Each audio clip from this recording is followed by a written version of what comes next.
Grace is not a landfill in which we can regularly dump the caustic baggage of our earthly sojourn.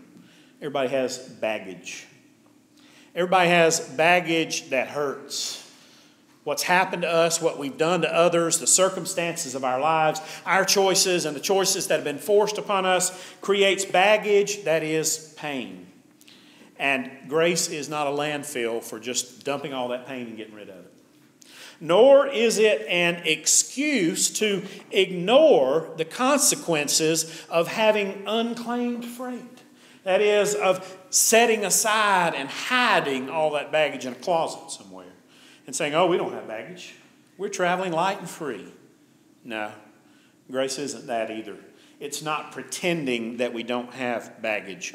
Rather, it is the promise, grace is a promise, that once the incarnate bellhop, get who that is? Jesus.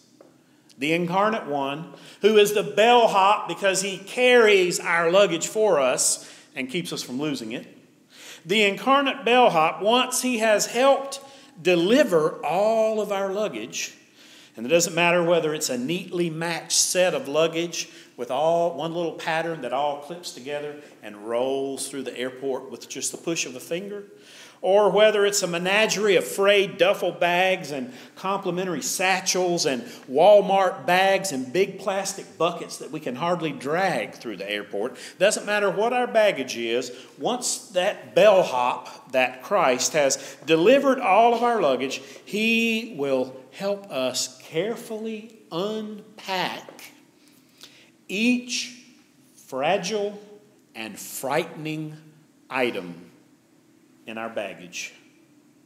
Not burying them in the backyard like we wanted to do, but revealing to us how each piece of that baggage has shaped and formed our temporary residence. And when I say temporary residence, I'm not talking about the temporary life that we have here and one day we're going to be with Jesus and it's all going to be okay, so let's forget it. I'm talking about the fact that we have, at this point in our lives, become certain people, and there's more to who we're supposed to be. So who we are now is temporary.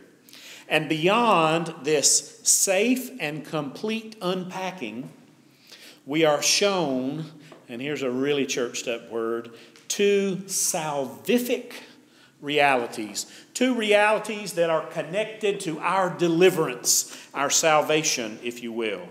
One of those is whom we have become. We see who we really are when we unpack all that baggage and recognize what it is, but it goes beyond that. The second thing after we see who we are is we see the path toward divine plans for our future. We see that this temporary place of who we are and what we have and what's become of us now is not at all what God has intended, and there is a much grander plan and purpose for our lives. And we don't just see that off in the distance somewhere. We begin to see the first step in moving in that direction. Because in these two, recognizing who we are and recognizing the great plan, only if it is only one step that God has for our future, in these two lie the possibility of finally and fully arriving at a place that's always been home.